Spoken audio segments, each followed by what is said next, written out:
Hello hello hello hello hello. स्वागत करता हूं बेटा आप लोग का फिर से हमारे YouTube चैनल में। मुझे आप लोग जानते हैं, मैं फ्लेवियस रेमंड, आपका एसएसटी एजुकेटर। आज हम लोग हमारे इकोनॉमिक्स का second chapter sector of the Indian economy का एक क्विक रिवीजन लेंगे।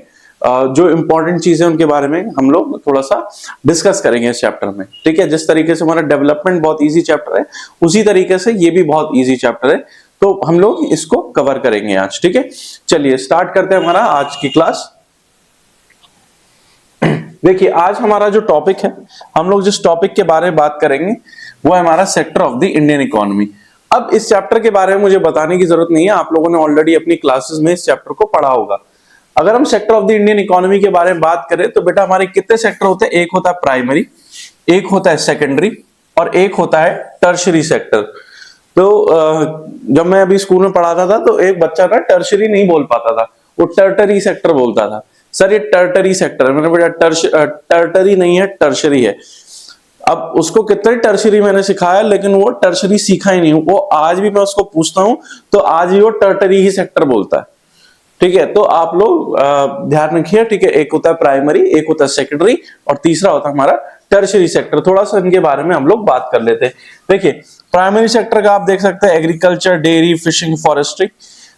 सेकेंडरी सेक्टर क्या होता है? हमारा मैन्युफैक्चरिंग होता है और टर्शरी हमारा सर्विस सेक्टर होता है। तो इसके बारे में हम लोग क्विक थोड़ा सा फास्ट चीजों को रिव्यू करते हैं। प्राइमरी सेक्टर क्या है? It includes those activities which are directly related to the extraction of natural resources. Primary sector वो है जहां पर हम लोग डायरेक्टली नेचुरल रिसोर्सेज का एक्सट्रैक्शन करते हैं। एक्सट्रैक्शन मतलब डायरेक्टली हम लोग नेचुरल रिसोर्सेज का यूज करते हैं। ठीक है, वो है हमारा प्राइमरी सेक्टर। प्राइमरी सेक्टर क्या है? वो सेक्टर जहां पर हम लोग डायरेक्टली नेचुरल रिसोर्सेज को यूज करते हैं। ठीक है, जैसे एग्रीकल्चर। एग्रीकल्चर आप कहां पर करते हैं? खेती कहां पर करते हैं? जमीन में करते हैं। उस जमीन के रिसोर्सेज का हम लोग इस्तेमाल कर रहे हैं। ठीक है, फॉरेस्ट्री। ठीक है, इसके अलावा एनिमल हस्बेंड्री। एनिमल हस्बेंड्री आपको पता है बेटा क्या होता है? एनिमल हस्बेंड्री वहां होता है जहां पर हम एनिमल्स का यूज करते हैं। ठीक है, फॉर मिल्क। ठीक है, मिल्क के लिए, एग्स के लिए, ठीक है, मीट के लिए हम लोग उनको क्या करते हैं? उनको यूज करते हैं। ठीक है, इसके अलावा fishing, poultry farming and mining, ये सारी चीजें क्या है? इन सभी चीजों में हम लोग क्या कर रहे हैं? डायरेक्टली नेचुरल रिसोर्सेज का यूज कर रहे हैं। अब कहेंगे सर, ठीक है, अब कहेंगे सर ऐसे ये एनिमल हस्बेंड्री में कैसा आएगा? अंडा आप देते हो क्या? क्या आप अंडा निकाल सकते हो? सुबह सुबह रोज बैठते हो, ठीक है, क्या आज तक कभी अंडा निकला है? नहीं निकला होगा। ठीक है, क्योंकि हम अंडा निकाल ही नहीं सकते हैं। या अंडा क्या हम बना सकते हैं? वो जिसका काम है ना, मुर्गी अंडा देती है तो मुर्गी ही देगी, है ना। तो बट ये क्या है? और वो क्या है? एक नेचुरल रिसोर्स है। ठीक है, तो प्राइमरी सेक्टर क्या है? वो सेक्टर जहां पर हम नेचुरल रिसोर्सेज का डायरेक्टली यूज करते हैं। ठीक है, सेकेंडरी सेक्टर देखिए, सेकेंडरी सेक्टर क्या है? It includes those activities which extract its raw material from the primary sector and modify them into other useful product. Secondary sector क्या है? जो कि प्राइमरी सेक्टर के प्रोडक्ट्स को यूज करता है, उनको थोड़ा सा मॉडिफाई करता है और क्या करता है? उनको एक यूजफुल प्रोडक्ट बनाता है। क्या है सेकेंडरी सेक्टर? वो सेक्टर जो प्राइमरी सेक्टर के मटेरियल्स का यूज करता है, उनको मॉडिफाई करता है, यूजफुल प्रोडक्ट में उसको कन्वर्ट कर देता है।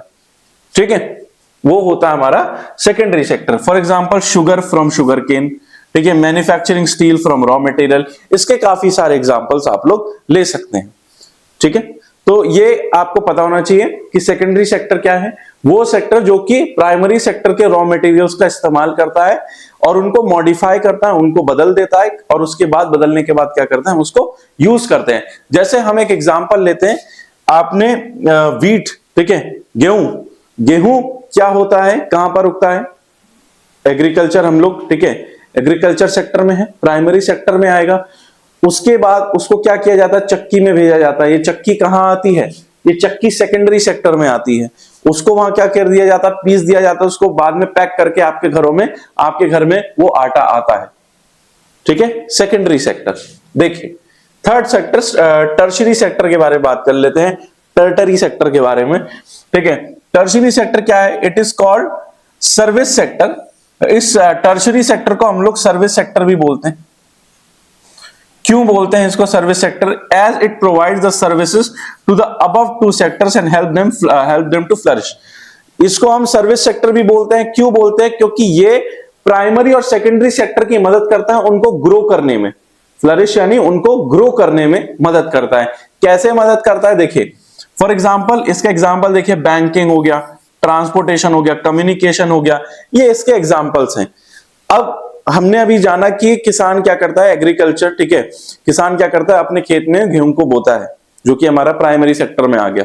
लेकिन आप समझे कि वो प्राइमरी सेक्टर से टर्शियरी, प्राइमरी सेक्टर से सेकेंडरी सेक्टर जाने में भी तो कुछ चीजें लगेंगी, ट्रांसपोर्टेशन लगेगा ना, ठीक है। किसान ऐसा तो नहीं कि सारा जितना भी गेहूं है सारा लेके जाएगा, खुद पैदल पैदल चल के जा रहा है और वो किसी चक्की वाले को दे रहा है, वो उसको पीस रहा है, फिर उसके बाद बाकी सारी चीजें हो रही। इसमें कहीं ना कहीं क्या होता है, जो बीच में ट्रांसपोर्टेशन हो रहा है, जो कि ये जो ट्रांसपोर्टेशन हो रही है यानी सामान एक जगह से दूसरी जगह जा रहा है, ये क्या है, ये हमारा टर्शियरी सेक्टर का पार्ट है, इसलिए हम इसको बोलते हैं सर्विस सेक्टर। इसके अलावा देखिए हम बैंकिंग, ठीक है, बैंक क्या करता है, लोन देता है लोगों को। अभी हम जब मनी एंड क्रेडिट वाला चैप्टर पढ़ेंगे उसमें बैंकिंग को बहुत अच्छे से समझेंगे। बैंकिंग क्या करता है, लोगों को लोन देता है चीजों के लिए। आजकल तो सभी चीजें हम लोग ईएमआई पर खरीद रहे हैं। ये क्या करता है, बैंक क्या करता है, लोन देता है लोगों को, ठीक है, बड़ी बड़ी कंपनीज को, उनको ग्रो करने के लिए, इसलिए हम इसको सर्विस सेक्टर भी बोलते हैं, ठीक है। तीनों चीजें बहुत क्लियर होनी चाहिए, बहुत ओपन है, ठीक है। प्राइमरी सेक्टर जो कि रॉ मटेरियल्स का इस्तेमाल करता है उनको, ठीक है, सॉरी नेचुरल रिसोर्सेज का इस्तेमाल करता है, ठीक है। सेकेंडरी सेक्टर जो कि प्राइमरी सेक्टर से आए हुए रॉ मटेरियल को मॉडिफाई करता है और उनको एक यूजफुल प्रोडक्ट बनाता है। थर्ड, टर्शियरी सेक्टर क्या है, एक सर्विस सेक्टर है जो कि प्राइमरी सेक्टर और सेकेंडरी सेक्टर को मदद करता है ग्रो करने में, ठीक है। आइए नेक्स्ट जानते हैं, कंपेयरिंग थ्री सेक्टर्स। अब हम लोग क्या करेंगे, हम इन तीनों सेक्टर्स को कंपेयर करेंगे। हम क्या करेंगे बेटा, इन तीनों सेक्टर्स को कंपेयर करेंगे कि सबसे ज्यादा लोग किस में काम कर रहे हैं या सबसे ज्यादा पैसा कौन से सेक्टर में आ रहा है। हम लोग क्या करेंगे, इस चीज को कंपेयर करेंगे। आइए देखिए, ये क्या सोच रहा है, ये नन्ना सा मुन्ना सा प्यारा सा, ठीक है, इसका नाम है बेटा जग्गू, ठीक है, इसका नाम है जग्गू। तो जग्गू क्या सोच रहा है, how to calculate how much goods and services produce in three sectors. Jaggu ये सोच रहा है, ठीक है, कि ये जो इतने सारे गुड्स और सर्विसेज, ठीक है, जो प्रोड्यूस हो रहे हैं इन थ्री सेक्टर्स में, मैं इनको कैसे कैलकुलेट करूं। मुझे समझ में ही नहीं आ रहा, प्राइमरी कैसे निकालूं, सेकेंडरी कैसे निकालूं, टर्शियरी सेक्टर कैसे निकालूं, मैं कैसे पता करूं, ठीक है। तो जग्गू यहां पर परेशान है, उसको ये समझ नहीं आ रहा कि मैं कैसे कैलकुलेट करूं कि जो हमारे गुड्स और सर्विसेज है वो तीनों सेक्टर में किस तरीके से, ठीक है। ये जग्गू की समस्या को दूर करते हैं। देखिए, अब इस जग्गू की समस्या को दूर करने के लिए हम क्या इस्तेमाल, हम लोग जानेंगे जीडीपी के बारे में। जीडीपी क्या होता है, ग्रॉस डोमेस्टिक प्रोडक्ट। इसका एक एग्जांपल लेते हैं, ठीक है। मान लीजिए ये कोई किसान है, ठीक है, ये कोई किसान है, ठीक है, किसान का भी आप नाम रखना चाह रहे हैं, ठीक है, आप किसान का नाम रखिए, आप किसान का नाम रखिए बिल्लो, ठीक है, बिल्लो भाई साहब, ठीक है, मिस्टर बिल्लो, ठीक है, जो कि एक किसान है, ठीक है। वो क्या करते हैं, अपने गेहूं को कितने रुपए में बेचते हैं, 20 रुपए में बेचते हैं। 20 रुपए दोगे तो एक काम की बात बताऊंगा बेटा, 20 रुपए में उनको बेचते हैं। किसको बेचते हैं, चक्की वाले को बेचते हैं, ठीक है, चक्की वाला। अभी आप कह रहे हो सर क्या मस्त चक्की दिख रही है, हाँ बेटा, ठीक है, चक्की वाले को बेचते हैं, ठीक है। चक्की वाला क्या करता है, उसका आटा बनाता है और उस चीज को कितने में बेचता है, 30 रुपए में बेचता है, ठीक है, 30 रुपीज में उसको बेचता है। 30 रुपीज में वो किसको बेचता है, आटा बनाने के बाद वो 30 रुपीज में किसको बेचता है, एक कुकी कंपनी को बेचता है। कुकी यानी जो आपके बिस्किट्स होते हैं, ठीक है, जिसको हम लोग अपनी आम भाषा में बिस्कुट बोलते हैं, ठीक है, बिस्कुट बनाने वाली कंपनी को वो क्या करता है, उस आटे को बेचता है या ठीक है, उस आटे को बेचता है। और उसके बाद ये जो कुकी कंपनी है ये क्या करती है, उसको एक फाइन फिनिश प्रोडक्ट में कंप्लीट कर देती है, जिसको हम लोग जो बिस्किट हमारे पास जो आते हैं जिसमें बीच बीच में क्रीम होती है, फिर हम उसको ए करके चाटते हैं, ठीक है, ऐसा आप लोग करते होंगे, ठीक है, हमने तो किया अपने बचपन में, देखो मैं नहीं शर्माता, हमने किया है ऐसा। अब देखिए यहां पर मैंने दो चीजें लिख रखी है, एक है इंटरमीडिएट और एक है फाइनल गुड्स, ठीक है। 30 रुपए में उसने यहां पर हम थोड़ा सा कंप्लीट करते हैं, 30 रुपए में, ठीक है, जो चक्की वाला है उसने कुकी कंपनी को आटा बेचा, ठीक है। अब वो आटा, ठीक है, 30 रुपए में बनने के बाद बिस्कुट कंप्लीट होने के बाद अब ये बिस्कुट कितने का बिकेगा, 50 रुपीज का इस कुकी कंपनी ने लोगों को बिस्कुट बेचा, ठीक है, बिस्किट बेचा। तो यहां पर देखिए इंटरमीडिएट गुड और फाइनल गुड्स, दो तरीके के गुड्स आ रहे हैं। इंटरमीडिएट मतलब जो अभी कंप्लीट नहीं है, बीच प्रोसेस में है, ठीक है, और फाइनल गुड क्या है, जो कि बिल्कुल कंप्लीट है, जिसको हम लोग यूज करते हैं। कंपेयरिंग द थ्री सेक्टर्स पर हम लोग वापस आ जाते हैं।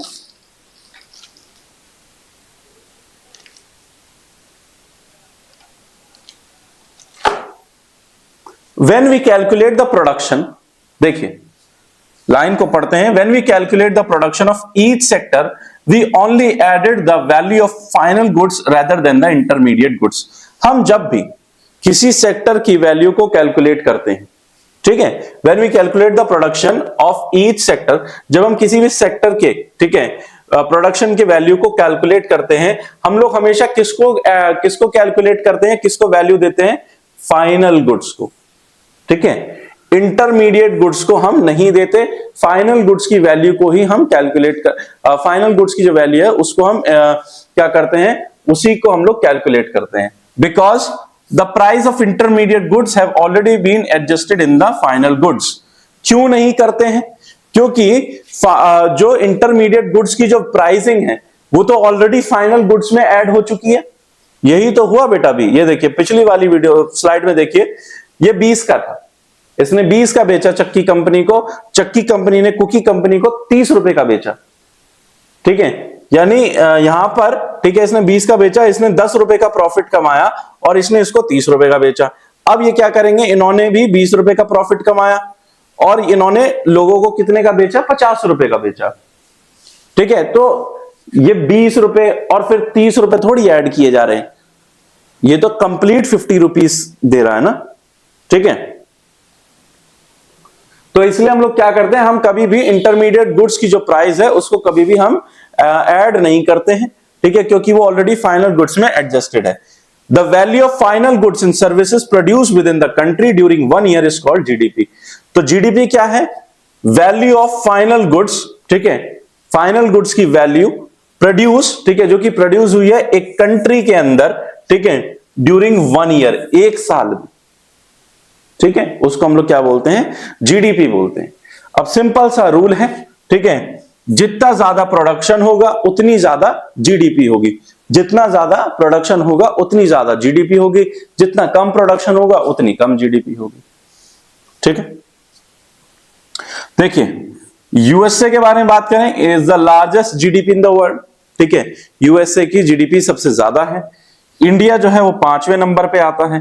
And the GDP of India, हमारे इंडिया की जीडीपी कौन मेजर करता है, मिनिस्ट्री ऑफ सेंट्रल गवर्नमेंट, केंद्रीय सरकार के हाथ में है हमारी जीडीपी, जो मेजर करती है वो सेंट्रल गवर्नमेंट करती है, ठीक है। अभी देखिए हम लोग हिस्टोरिकल चेंजेस के बारे में थोड़ा सा जान लेते हैं। Sorry, in the initial stage primary sector is the most important sector in the world economy। अगर हम शुरुआती दिनों में बात करें तो शुरुआती दिनों में हर जगह पर प्राइमरी सेक्टर ही सबसे ज्यादा इंपॉर्टेंट था और एग्रीकल्चर तो सबसे ज्यादा था। मतलब प्राइमरी सेक्टर सबसे ज्यादा इंपॉर्टेंट था, एग्रीकल्चर एक ऐसी चीज थी जो कि सब जगह होती थी, क्योंकि इंडस्ट्रीज सेटअप नहीं हुई थी, कोई सर्विसेज नहीं थी, कुछ नहीं था। तो सबसे शुरुआत में क्या था, सिर्फ और सिर्फ प्राइमरी सेक्टर था। उसके बाद क्या हुआ, ग्रेजुअली जैसे जैसे सेकेंडरी सेक्टर आया and it became the most important in total production and employment. जैसे ही सेकेंडरी सेक्टर आया, इसने लोगों को नौकरियां देनी चालू करी। अब आप सोचिए एग्रीकल्चर के ऊपर आप कितना डिपेंडेंट रहेंगे। आपने वो पिक्चर देखी है बेटा लगान, ठीक है, वो आमिर खान वाली जिसमें क्रिकेट मैच खेलते हैं, है ना। उसमें क्या है कि वो बेचारे पूरे के पूरे बारिश के ऊपर डिपेंड थे। फिर वो अंग्रेज आते हैं, वो कहते हैं 3 गुना लगान देना होगा, ठीक है। तो उसके बाद फिर वो आमिर खान कहता है हम क्रिकेट खेलेंगे, देन फिर वो क्रिकेट में जीत जाते हैं। वो आपने देखा होगा मूवी। जो शुरुआती समय में तो क्या था, सब एग्रीकल्चर के ऊपर डिपेंड थे। उस समय कोई रिसोर्सेज नहीं थे, कोई मशीन्स नहीं थी, ऐसे कोई जरिया नहीं था हमारे पास। लेकिन जैसे जैसे उसके बाद सेकेंडरी सेक्टर आया, लोगों को लगा यार एग्रीकल्चर में कब तक हम लोग परेशान रहेंगे, काम करते हैं सेकेंडरी सेक्टर में जाते हैं, जॉब करेंगे, ठीक है, और जॉब करेंगे और उसका पैसा हमें मिलेगा, ठीक है। तो जैसे ही सेकेंडरी सेक्टर आया, लोग सेकेंडरी सेक्टर के पीछे भागने लग गए। Hence, over a time, a shift has taken place from primary to secondary. और जैसे क्या हुआ, जैसे ये बदलाव आया, लोग प्राइमरी से सेकेंडरी की तरफ भागने लगे। उसके बाद देखिए ओवर पास्ट 100 years, लेकिन अगर हम अभी 100 सालों के बारे में बात करें, there has been a further shift to secondary sector to tertiary. लेकिन अगर हम अभी के 100 सालों में बात करें तो आप देखिए कि लोगों का सेकेंडरी से टर्शरी सेक्टर की तरफ ज्यादा मूव हुआ है इन डेवलप कंट्रीज। खासकर हम डेवलप कंट्रीज के बारे में बात करें या इवन डेवलपिंग कंट्रीज के बारे में भी अगर हम बात करें, तो लोग ज्यादातर आज के समय में टर्शरी सेक्टर में ज्यादा इन्वॉल्व हो रहे हैं, ठीक है। Most of the working people are employed in tertiary sector. आज की डेट में जितने भी लोग वर्किंग सेक्टर में हैं, वो सब कहां पर हैं, टर्शरी सेक्टर में इन्वॉल्व हैं। देखिए यहां से आपको बहुत अच्छे तरीके से चीजें दिख जाएंगी, ठीक है, कैसे ये है, फिर बिस्किट बना और बिस्किट के बाद इस तरीके की पैकिंग वगैरह कर दिया। Rising importance over 40 years, whole production in 3 sectors have increased, but it has increased in the most of the tertiary sector.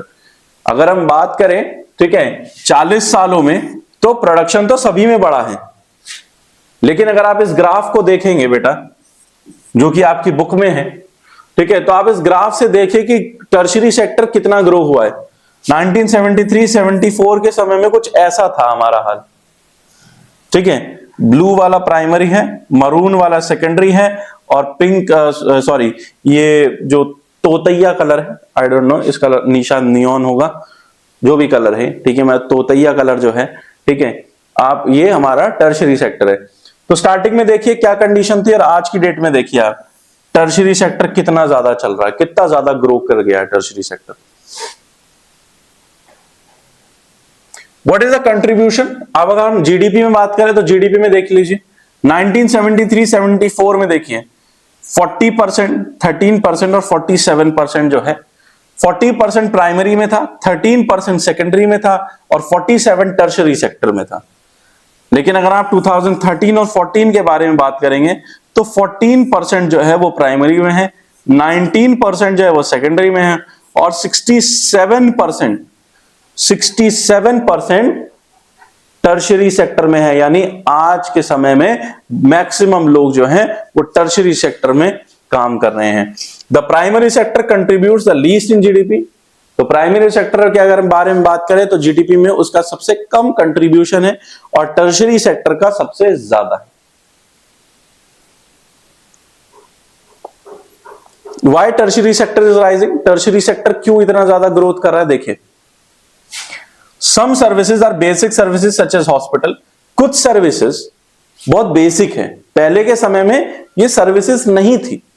अभी आज के जमाने में देखिए हॉस्पिटल हो गया, स्कूल है, पुलिस स्टेशन है, कोर्ट है, बैंक है इन अ डेवलपिंग कंट्री, ठीक है। ये बेसिक सर्विसेज हैं जो कि आपको चाहिए चाहिए भाई, आपको हॉस्पिटल चाहिए ही चाहिए।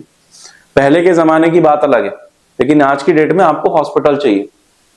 दूसरा, ठीक है, स्कूल्स आपको चाहिए। पहले तो एक बहुत अलग बात होती थी स्कूल्स होना, अभी क्या है कि स्कूल्स होना बहुत इंपॉर्टेंट है, एजुकेशन देना बहुत जरूरी है, पुलिस स्टेशन होना जरूरी है, क्राइम इतना बढ़ गया है ना, पुलिस स्टेशन होना बहुत जरूरी है। पुलिस स्टेशन होना जरूरी है तो कोर्ट भी होना जरूरी है भाई। क्या कहते हैं, जो कोर्ट होगा वहां पर क्या होगा, जो मुजरिम पकड़ा जाएगा उसको फैसला सुनाया जाएगा, ठीक है। Etcetera in a developing country the government has to take responsibility for the provision of these services. अब ऐसी सर्विसेज में गवर्नमेंट को बीच में आना जरूरी है। कोई प्राइवेट पुलिस जैसी चीज सुनी आपने? होती नहीं। कोई प्राइवेट कोर्ट सुना है? नहीं होता। ये क्या है? ये काम कौन करता है? गवर्नमेंट करता है। ये बेसिक सर्विसेज हैं जिसकी जिम्मेदारी किसको लेनी पड़ेगी? गवर्नमेंट को लेनी पड़ेगी। अब हॉस्पिटल में क्या है, कुछ लोग ऐसे होते हैं जो कि एक्सपेंसिव हॉस्पिटल्स जो हैं उनको अफोर्ड नहीं कर सकते, वहां नहीं जा सकते। तो ऐसी कंडीशन में क्या किया जाता है? सरकार गवर्नमेंट हॉस्पिटल बनाती है जहां पर लोग क्या कर सकते हैं? अपना इलाज करा सकते हैं। ठीक है, तो ऐसी कंडीशंस में क्या किया जाता है? गवर्नमेंट को जिम्मेदारी लेनी होती है ताकि वो इन सर्विसेज को प्रोवाइड कर सके। The developing of agriculture and industrial sector leads to the development of service sector. ये तो बेटा बात सही है। ठीक है, ताली एक हाथ से कभी नहीं बजती। अब आप कहोगे सर चुटकी तो बजती है। चुटकी बजाने में और ताली बजाने में बहुत फर्क होता है। ठीक है, यानी तीनों जो सेक्टर हैं, प्राइमरी, सेकेंडरी और टर्शियरी, ये एक दूसरे से इंटरकनेक्टेड है। अगर एक भी सेक्टर हट गया बीच में से तो बेटा गया। ठीक है, तो फिर बहुत बुरी कंडीशन हो जाएगी। अगर एक भी सेक्टर कहीं ना कहीं पर कमजोर पड़ गया तो तीनों सेक्टर खत्म हो जाएंगे। यहां पर ये लाइन लिखी है कि अगर हम सर्विस सेक्टर की डेवलपमेंट आज के जमाने में, अभी हमने पिछली स्लाइड में देखा कि कितनी ज्यादा सर्विस सेक्टर में ग्रोथ हो रही है, लेकिन उसका बहुत बड़ा रीजन क्या है? एग्रीकल्चर, यानी आपका प्राइमरी सेक्टर और सेकेंडरी सेक्टर। प्राइमरी सेक्टर और सेकेंडरी सेक्टर बहुत इंपॉर्टेंट है, तभी तो सर्विस सेक्टर चल पा रहा है। अगर मान लीजिए एग्रीकल्चर हो ही नहीं रहा तो ये ट्रांसपोर्टेशन क्या करेगा? कुछ कर सकता है? नहीं कर सकता। ये इंडस्ट्री सेटअप नहीं होंगी तो क्या, ठीक है, बैंक किसको लोन देगा? बैंक किस तरीके से फंक्शन करेगा? ठीक है, तो कहीं ना कहीं ये सभी चीजें एक दूसरे से जुड़ी हुई हैं, जिस तरीके से आप और वो जुड़े हुए हैं। ठीक है, एज इनकम लेवल राइजेस, जैसे जैसे लोगों की इनकम बढ़ती है तो क्या होता है? Some people demand many more services. जैसे जैसे लोगों की इनकम बढ़ती है वैसे वैसे लोग क्या करते हैं? और सर्विसेज की डिमांड करने लगते हैं।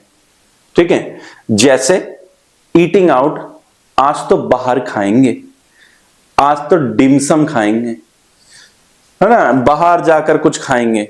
घर में लौकी बनाई है, क्या बनी है? घर में लौकी बनी है। बाहर क्या खाएंगे? बाहर कुछ और खाएंगे, आज कुछ बाहर जाके खाने का मन है। अभी तो जो नई जनरेशन की लड़कियां, उनको आलू की सब्जी भी नहीं बनानी आती है।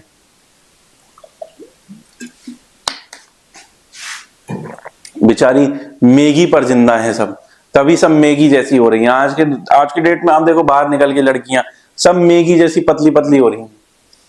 वजन ही नहीं है, शरीर ही नहीं है।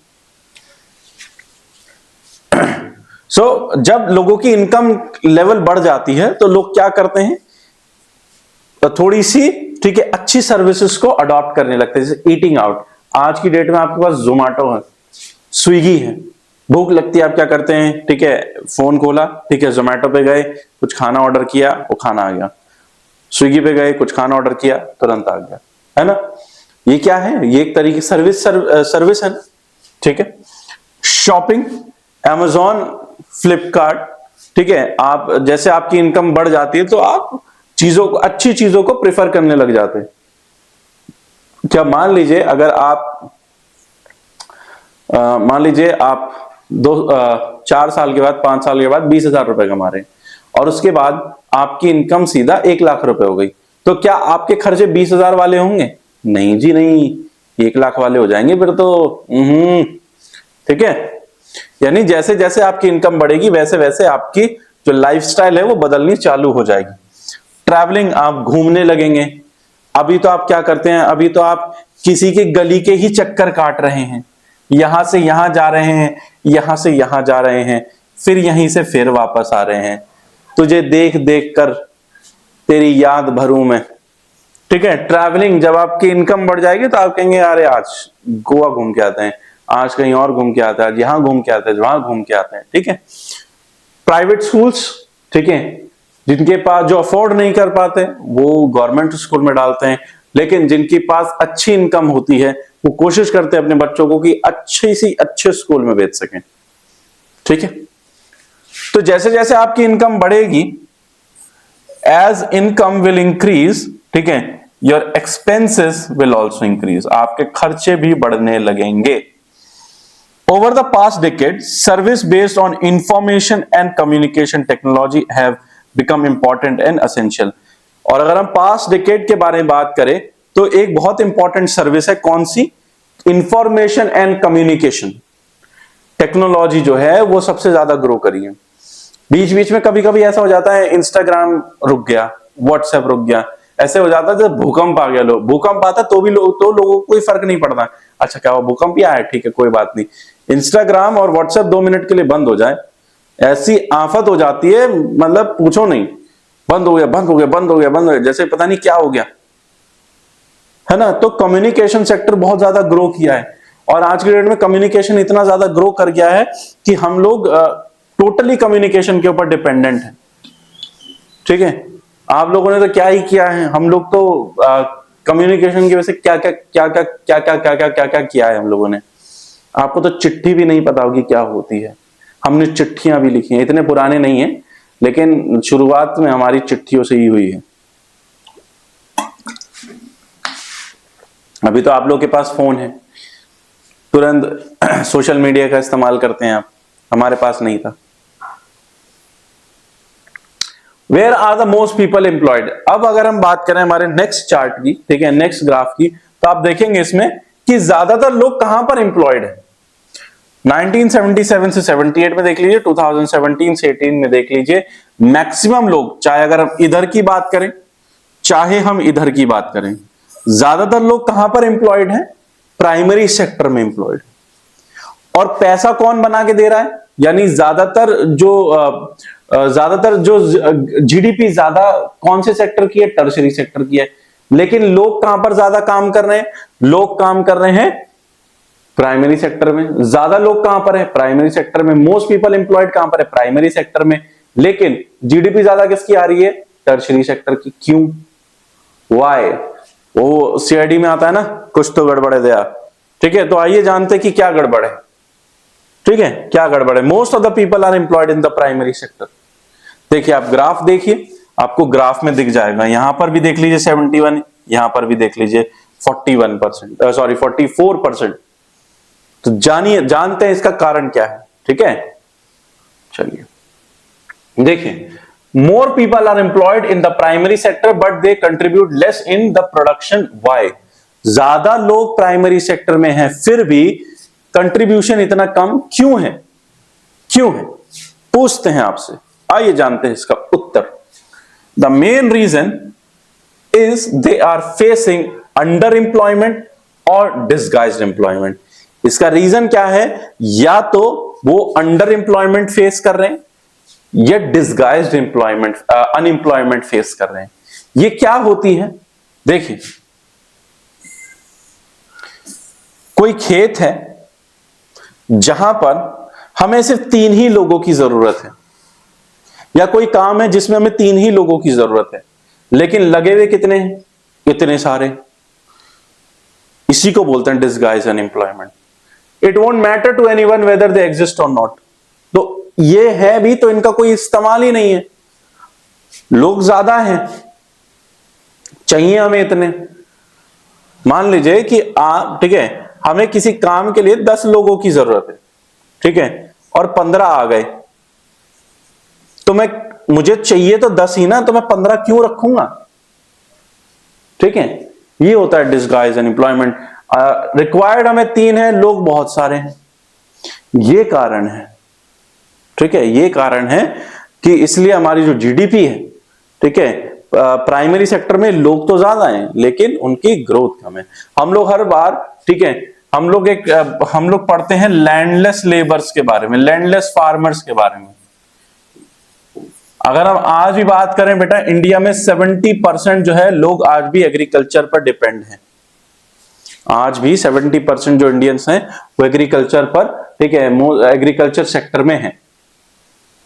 लेकिन आप देखिए कि एग्रीकल्चर सेक्टर में क्या इतने लोगों की जरूरत है?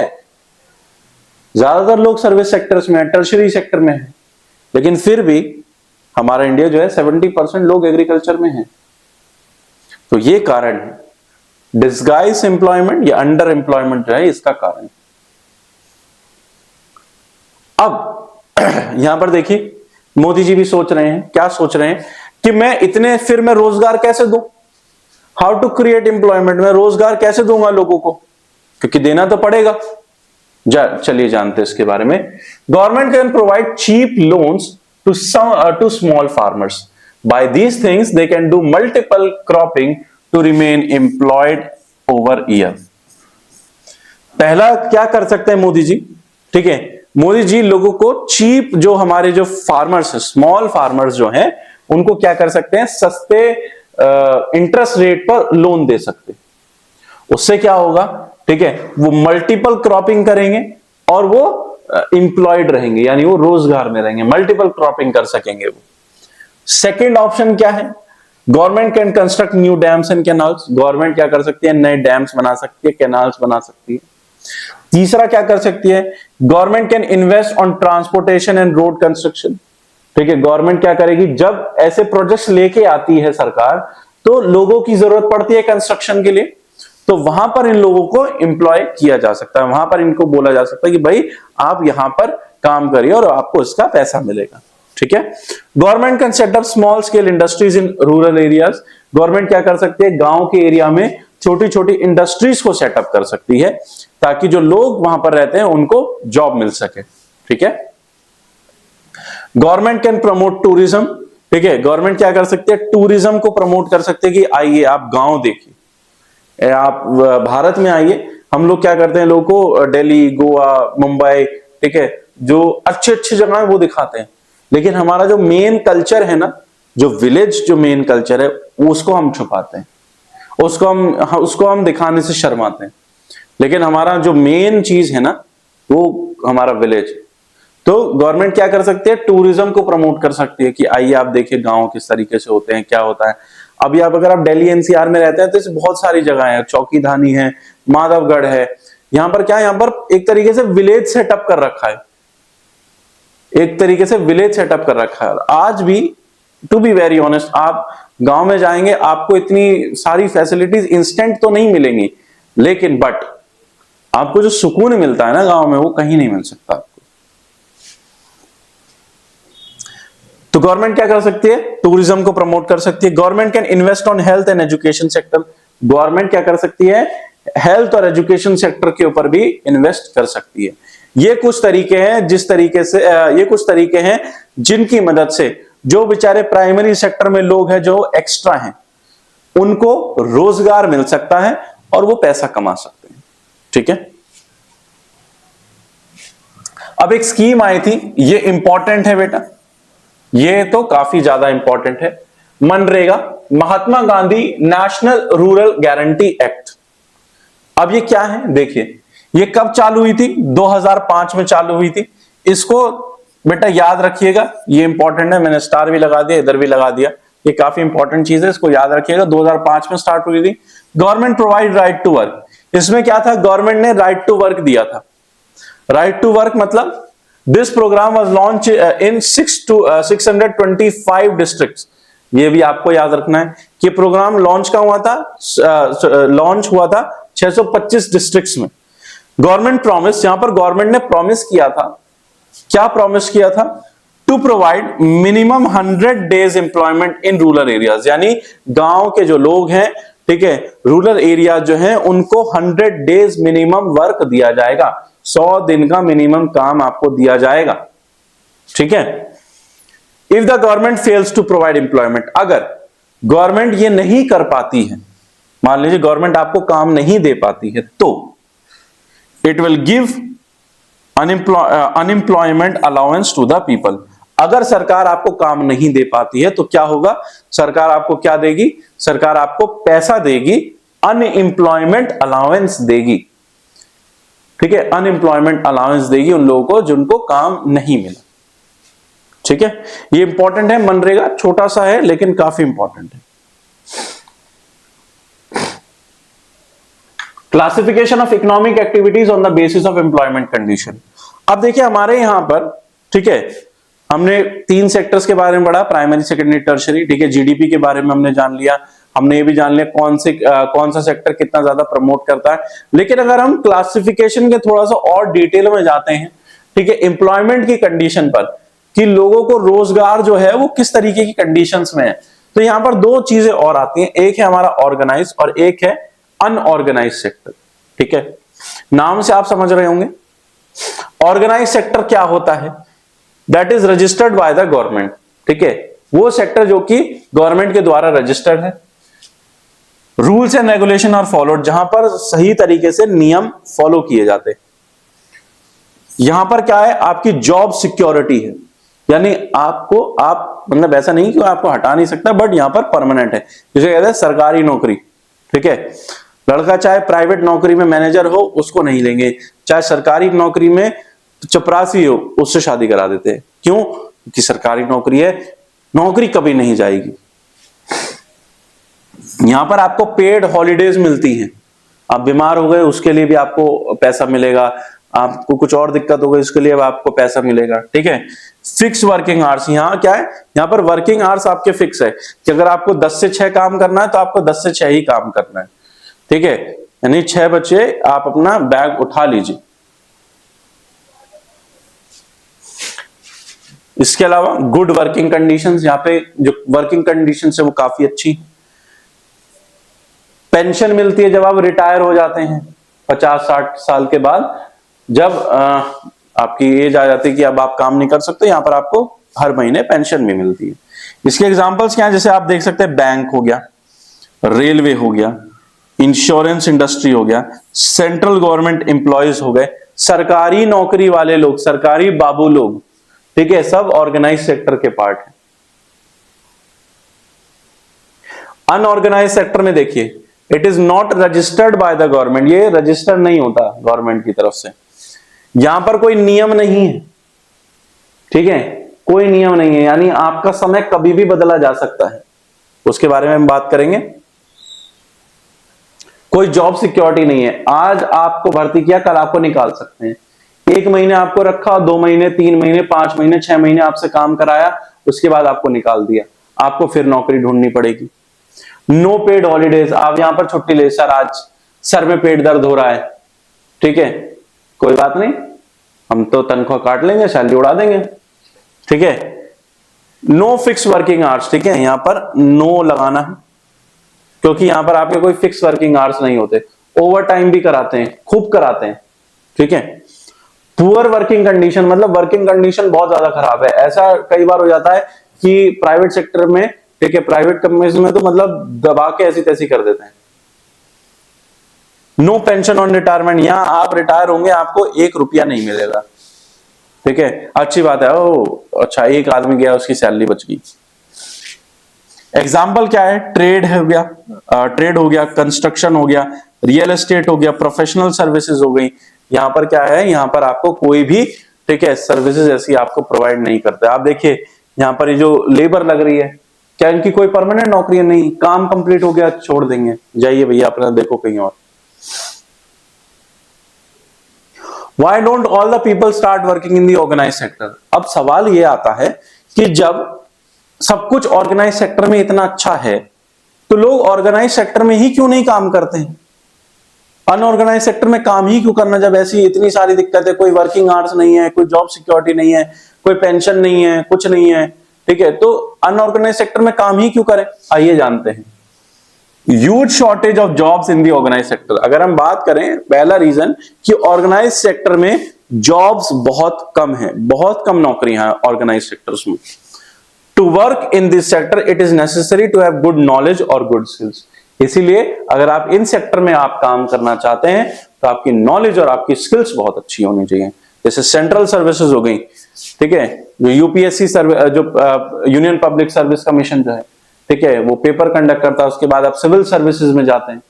अब आप आईएएस ऑफिसर हैं, आप जिले के डिस्ट्रिक्ट मजिस्ट्रेट हैं, आप डिस्ट्रिक्ट के फर्स्ट पर्सन हैं, फर्स्ट सिटीजन आप डिस्ट्रिक्ट के, तो आप फैसले भी तो ऐसे लेंगे, ऐसे थोड़ी कि आप मन में बैठे बैठे कुछ भी, हाँ ठीक है चलो आज मन कर रहा छुट्टी कर देते हैं जिले में, ऐसा थोड़ी होगा।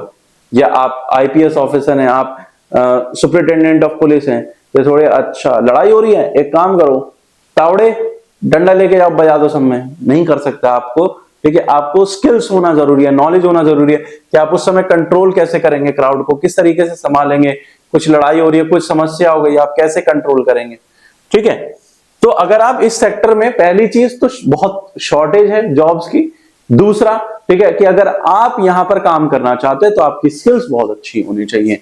देखिए यहां पर, ठीक है, अभी आप देख लीजिए कितनी भीड़ है यहां पर, कितनी भीड़ है। वैसे तो यहाँ पर एनटीपीसी स्कैम लिखा है, ठीक है, देख लीजिए कितनी भीड़ है यहाँ पर। ये देखिए, सरकारी नौकरी होने का लाभ, पढ़े इंडिया तभी तो बीवी पाएगा इंडिया, सर्व शिक्षा अभियान, क्या बात है। देखिए ये देखिए भाई साहब, देखिए सरकारी नौकरी है तो देखिए क्या क्या चांद का टुकड़ा मिला है। ठीक है, अगर भाई साहब की सरकारी नौकरी होने के बाद भी, अरे देखो मेरे जैसा कोरा चिट्टा लौंडा, ठीक है, क्या करें, सरकारी नौकरी नहीं है तो वाइफ नहीं है, अगर सरकारी नौकरी होगी तो ऐसा भी चलेगा, तो ऐसा मिल जाएगा, ऐसी चांद सी बीवी मिलेगी। देखिए यहां पर आरडीएक्स क्या कहते हैं, वेलकम पिक्चर देखी होगी आपने तो आप जानते हैं। ठीक है, ये मजनू भाई हैं, ठीक है, ये उदय शेट्टी हैं, बीच में आरडीएक्स हैं। आरडीएक्स क्या कहते हैं, प्राइवेट जॉब चाहे कितनी भी बड़ी हो, प्राइवेट जॉब में आप चाहे सीईओ ही क्यों ना हो, लेकिन गवर्नमेंट जॉब के सामने छोटी ही होती है।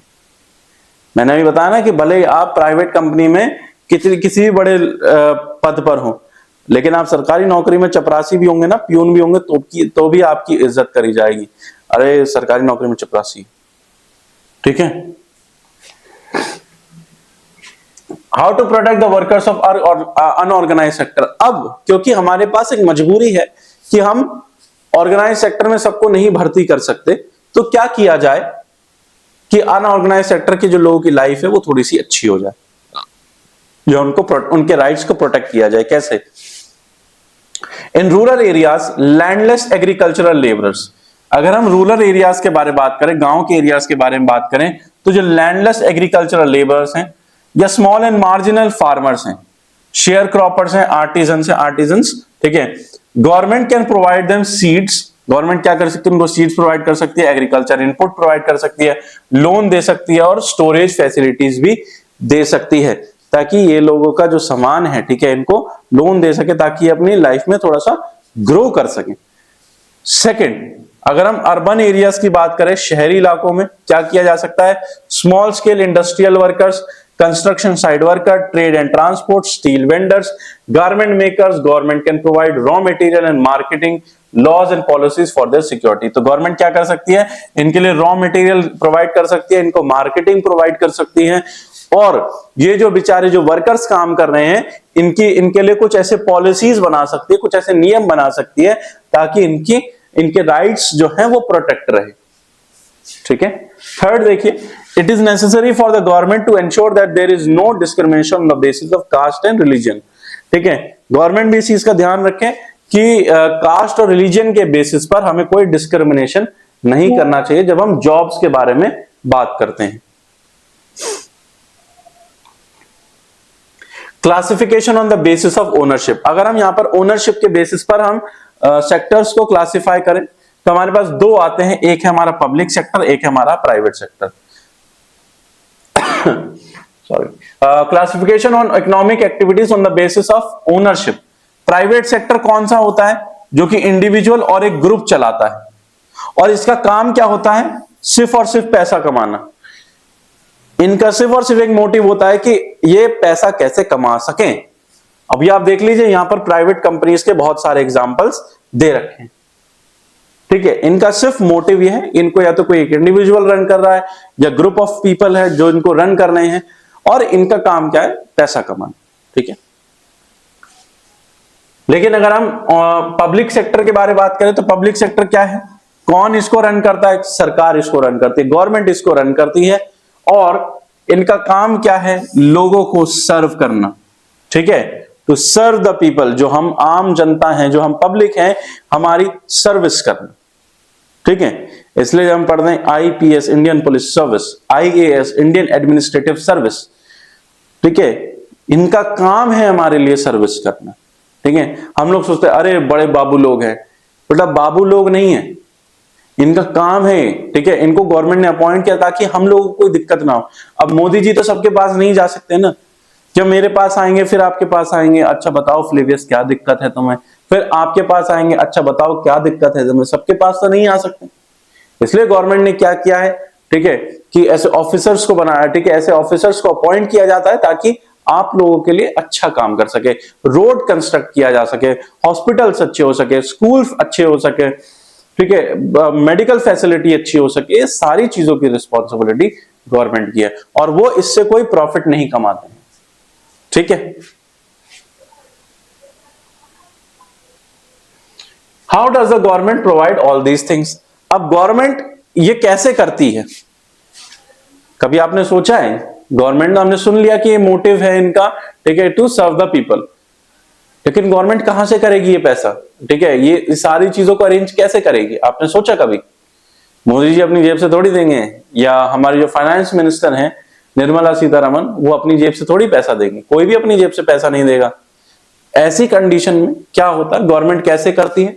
The government provide these services free of cost और at a very low prices. तो गवर्नमेंट क्या करती है, इन सर्विसेज को या तो फ्री ऑफ कॉस्ट देती है या बहुत कम दामों पर देती है। Government takes tax from us. Government कैसे करती है? गवर्नमेंट हमसे टैक्स लेती है, ठीक है, गवर्नमेंट हम क्या करती है, हमसे टैक्स लेती है। That is why government takes responsibility to provide us all these services. और इसीलिए गवर्नमेंट का काम क्या है, गवर्नमेंट जब हमसे टैक्स लेती है तो इसलिए गवर्नमेंट की जिम्मेदारी है कि हमें इन सर्विसेज को, ये जितनी भी सारी सर्विसेज हैं, इनको प्रोवाइड कराए, ठीक है। तो सरकार का काम है ये आपको प्रोवाइड करना। हम लोग डरते हैं, हमारा रास्ता खराब है तो हम डरते हैं कि अरे पार्षद के पास कैसे जाएंगे, वो हमें भगा देगा। क्यों भगाएगा भाई? क्या वो इंसान, क्या वो भूत है, या वो कोई बहुत बड़ा गुंडा है? हम ही ने अपॉइंट किया है उसको, तो उसका काम है हमारे लिए सेवा करना, ठीक है। मेरा एक बहुत अच्छा, ठीक है, मेरी बड़ी इच्छा है, ठीक है, कि मैं कभी पॉलिटिक्स में आऊं, ठीक है। और उसका रीजन है क्योंकि भारत को आज के समय में एजुकेटेड पॉलिटिशियंस की जरूरत है। हम लोग हर बार ये सोचते हैं कि अरे सिर्फ बुरे ही लोग जाएंगे, बुरे ही लोग जाएंगे। सच बात तो यह कि अच्छे लोग आना ही नहीं चाहते आगे।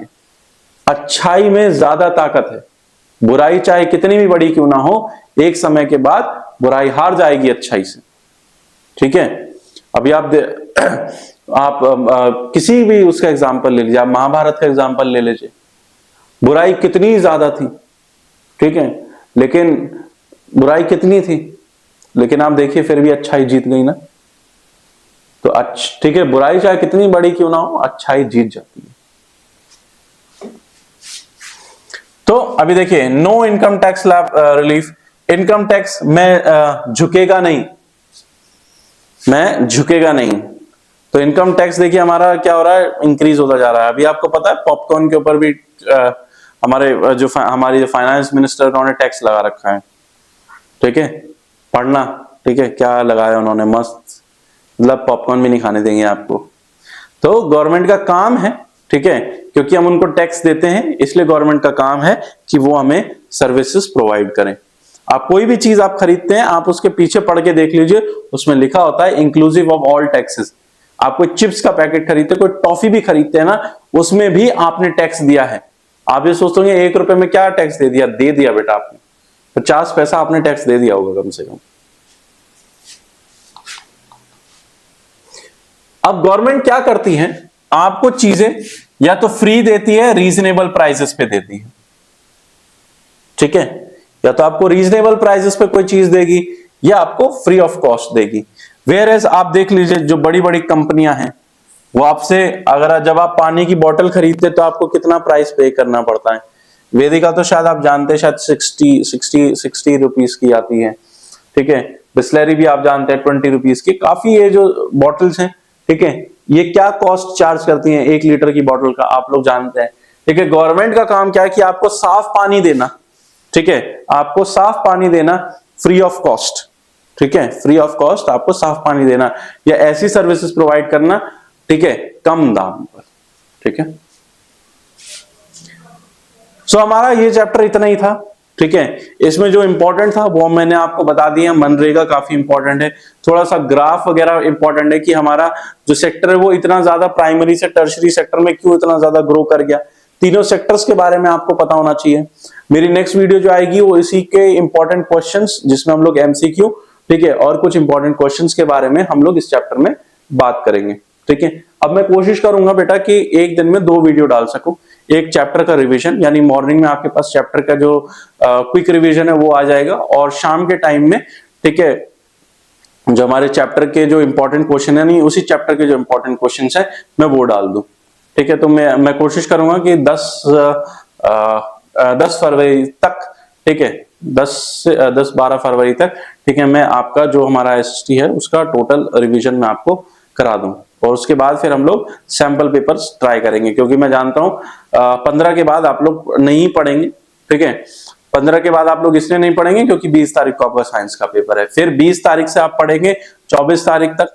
ठीक है, क्योंकि आपका 25 को सोशल स्टडीज है, तो हम लोग 20 तारीख से लेकर 20, 21, 22, 23, ठीक है, 20, 21, 22, 23 तक हम लोग सैंपल पेपर सॉल्व करेंगे।